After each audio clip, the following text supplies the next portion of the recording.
Hello friends, कैसे हैं आप सब। तो डियर, आज के क्लास में हम लोग डिस्कस करने वाले हैं झारखंड जीके का एक नया टॉपिक।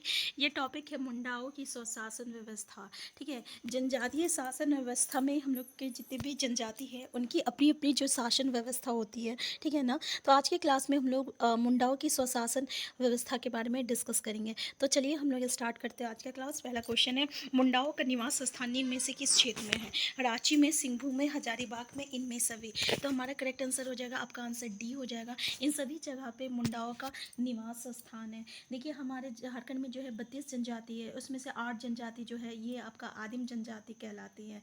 मुंडाओं की जो भाषा है ना, ये आपका एस्ट्रो एशियाटिक भाषा परिवार से जुड़ी हुई है। हमारे झारखंड की जितनी भाषा है वो 2 भागों में विभाजित होती है। एक होती है ऑस्ट्रो एशियाटिक होती है, एक होती है द्रविड़ होती है। ठीक है, द्रविड़ होती है। तो जितनी भी भाषा है वो आपका एस्ट्रो एसेटिक में आएगा।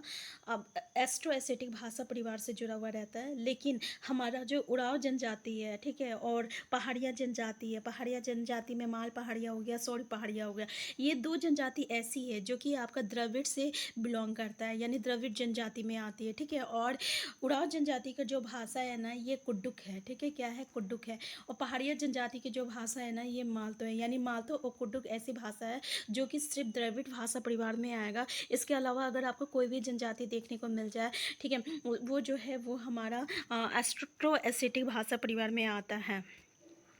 तो याद रखिएगा, झारखंड की कुल जनजातीय जनसंख्या जो है ना, ये कितना अगर पूछ लिया जाए तो 14.56% है।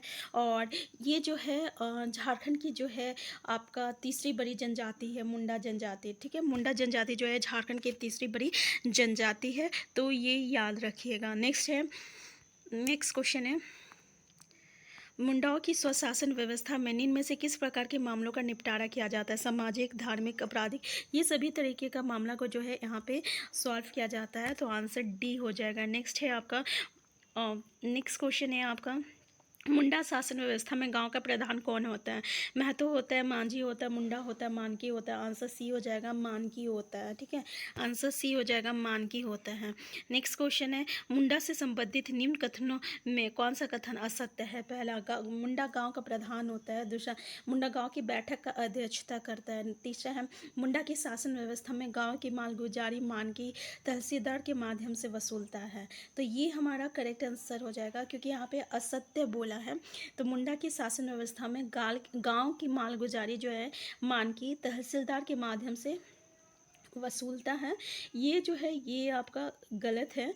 ये जो है अंचल कार्यालय में जाके जमा होता है। ठीक है, तो ये कर्मचारी के माध्यम से अंचल कार्यालय में जाके जमा होता है। तो ये स्टेटमेंट आपका गलत है और हमें गलत स्टेटमेंट बोला था। तो आंसर सी हो जाएगा। नेक्स्ट है, मुंडा की शासन व्यवस्था में कई गाँव लगभग 12 से 20 को मिलाकर एक संगठन बनता है, जिसे किस नाम से जाना जाता है। पढ़ा पंचायत, पढ़ा पिंड और प्रेगनेथ। तो हमारा करेक्ट आंसर क्या हो जाएगा। तो देखिए, हमारा करेक्ट आंसर आपका पढ़ा पंचायत हो जाएगा। ठीक है, पढ़ा हो जाएगा। तो मुंडा की शासन व्यवस्था में यानी 12 से 20 गाँव को अगर हम लोग मिलाते हैं तो वो जो गाँव का संगठन होता है उसको हम लोग पढ़ा कहते हैं। ठीक है, क्या कहते हैं, पढ़ा कहते हैं। तो याद रखिएगा। और अगर हम लोग 12 से 20 गांव के समूह को जो होता है ना, 12 से 20 गांव का जो समूह होता है उसको हम लोग क्या कहते हैं, पिंड कहा जाता है। और 15 से 20 गांव को जो समूह होता है उसको हम लोग क्या कहते हैं, तो उसको परेगनेत कहते हैं। क्या कहते हैं, परेगनेत कहते हैं। ठीक है, और देखिए एक और याद रखिएगा, 9 से जो 12 गांव का जो पढ़ा होता है को क्या हम लोग क्या कहेंगे, पढ़ा पंचायत कहेंगे। 9 से 12 गांव का, हम 12 से 20 पूछा है ना, तो 12 से 20 को हम लोग क्या कहते हैं, पढ़ा कहते हैं। और अगर 9 से 12 पूछेगा तो इसको हम लोग क्या कहेंगे, इसको हम लोग पढ़ा पंचायत कहेंगे, पढ़ा पंचायत। तो देखिए, दोनों में कन्फ्यूज़ नहीं होइएगा। अभी हम गलती से पढ़ा पंचायत बोल दिए थे, क्योंकि ये 9 से जो 12 होता है ना गाँव, उसको हम लोग पढ़ा पंचायत कहते हैं। और 12 से 20 जो होता है ना उसको पढ़ा कहते हैं। ठीक है, और 15 से 20 को जो गाँव होता है ना उसको परेगनेत कहते हैं। ठीक है, उसको हम लोग क्या कहते हैं, परेगनेत कहते हैं। तो याद रखिएगा। नेक्स्ट क्वेश्चन है, मुंडा शासन व्यवस्था के बारे में निम्न में से कौन सा कथन असत्य है। पहला, क्वेश्चन है, पढ़ा के प्रधान को मानकी कहा जाता है। दूसरा, जिन मामलों को गांव के मुंडा द्वारा नहीं सुलझाया जा सकता उन मामलों को अन्य सहयोगी के साथ पढ़ा राजा सुलझाता है। नेक्स्ट, मुंडा बाहरी कार्यों या मामलों में गांव का प्रतिनिधित्व करता है। इनमें से कोई नहीं। देखिए कौन सा स्टेटमेंट जो है आपका गलत है, ये इसमें से कोई नहीं। तीनों स्टेटमेंट जो है बिल्कुल सही है, तो एक बार स्टेटमेंट को अच्छे से देख लीजिएगा, सारे स्टेटमेंट हमारा सही है। नेक्स्ट, मुंडा शासन व्यवस्था में कितने पढ़ों में एक राजा होता है। तो पढ़ा तो हम लोग समझ गए ना, पढ़ा किसको कह रहे थे, तो 12 से 20 गांव का जो संगठन था ना, उसको हम लोग पढ़ा कह रहे थे। और अगर हम लोग उसको हम लोग क्या कहते थे, पढ़ा कह रहे थे, ठीक है। अब पढ़ा पंचायत किसको कहते थे, तो 9 से 12 गांव का जो समूह होता है उसको पढ़ा पंचायत कहते हैं। तो यहाँ पूरा मुंडा शासन अवस्था में कितने पढ़ों में एक राजा होता है, तो कितने पढ़ों में राजा होता है, तो 22 पढ़ों में एक राजा होता है। आंसर सी हो जाएगा, ठीक है। नेक्स्ट क्वेश्चन है, मुंडा शासन व्यवस्था के बारे में निम्न कथनों में कौन सा कथन सत्य है। पहला है, मुंडा गाँव के विकास, सुरक्षा, झगड़ों के निपटारा और गाँव के अन्य मामलों का फैसला करने में स्वतंत्र होता है। दूसरा, पढ़ा राजा गाँव के मामलों में हस्तक्षेप नहीं करता। तीसरा है आपका, पढ़ा राजा मुंडा के कहने पर गांव के मामलों में हस्तक्षेप करता है। देखिए ये सभी स्टेटमेंट हमारा सही है, तो एक बार स्टेटमेंट को आप जरूर पढ़ लीजिएगा। नेक्स्ट क्वेश्चन है, पढ़ा राजा के कामों में सहयोग के लिए एक डैश होता है जिसे सहायक कहा जाता है। हमारा आंसर क्या हो जाएगा, ठाकुर हो जाएगा। तो याद रखिएगा, पढ़ा राजा के कामों में सहयोग के लिए एक ठाकुर होता है और जिसे क्या कहा जाता है, सहायक कहा जाता है।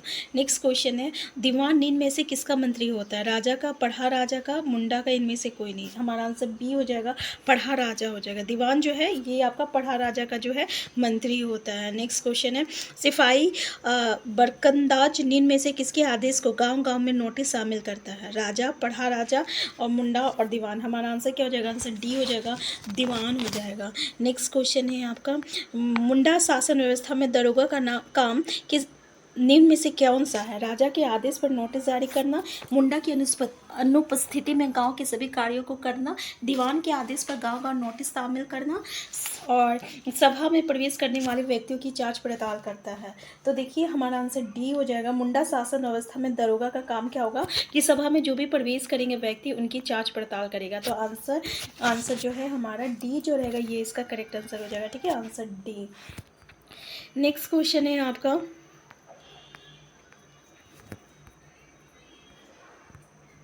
पांडे सभी प्रकार के कागज पत्रों को रखने के लिए जिम्मेदारी लेता है। ये किसके आदेश पर नोटिस जारी करता है, राजा, पढ़ा राजा, मुंडा, दीवान। तो याद रखिएगा ये आपका पढ़ा राजा के आदेश पर जो है नोटिस जारी करता है, ठीक है, पढ़ा राजा। तो आंसर बी हो जाएगा। नेक्स्ट क्वेश्चन है आपका, नेक्स्ट क्वेश्चन है, ये एक प्रकार के वकील के समान होते हैं, ये सभा में बहस करने का काम करते हैं। ये कथन निम्न में से किसके बारे में कहा गया है, पाहन, लाल, महतो और पुरोहित। तो ये जो स्टेटमेंट है ये आपका लाल के बारे में कहा गया है, तो आंसर बी हो जाएगा, ठीक है। लाल जो होता है एक प्रकार का वकील होता है और ये सभा में बहस करने के लिए काम करते हैं। ये 3 प्रकार का होता है, एक बड़ लाल होता है, एक मझलाल होता है, एक छोटे लाल होता है, ठीक है, तो याद रखिएगा। नेक्स्ट है आपका, मुंडा शासन व्यवस्था में गांव के पर्व त्योहारों में पूजा पाठ करता है और इसके बिना कोई भी धार्मिक पर्व त्योहार का पूजा पाठ नहीं होता। ये कथन निम्न में से किसके बारे में कहा गया है, पंडित के बारे में, पांडे के बारे में, पाहन और पुरोहित। तो भाई ये पाहन के बारे में कहा गया है, तो आंसर सी जो रहेगा ये हमारा करेक्ट आंसर हो जाएगा। पुरोहित क्या करता है, पुरोहित शुद्धिकरण का कार्य करता है, ठीक है, याद रखिए। पांडे क्या कहता है, तो जो पढ़ा राजा के कागज पत्रों की जिम्मेदारी लेता है, ठीक है, और ये राजा का आदेश का नोटिस भी जारी करता है। और पाहन जो होता है ये मुंडा का सहायक होता है, क्या होता है, मुंडा का सहायक होता है। और ये जो रहता है मुंडा की अनुपस्थिति में पाहन जो रहता है गाँव के सभी कार्य को करता है, ठीक है, और इसके बिना जो है पूजा भी नहीं होता है। तो आंसर सी जो रहेगा ये हमारा करेक्ट आंसर हो जाएगा। तो आज का क्लास यहीं तक रखते हैं, हम फिर मिलते हैं नेक्स्ट क्लास में। Thank you.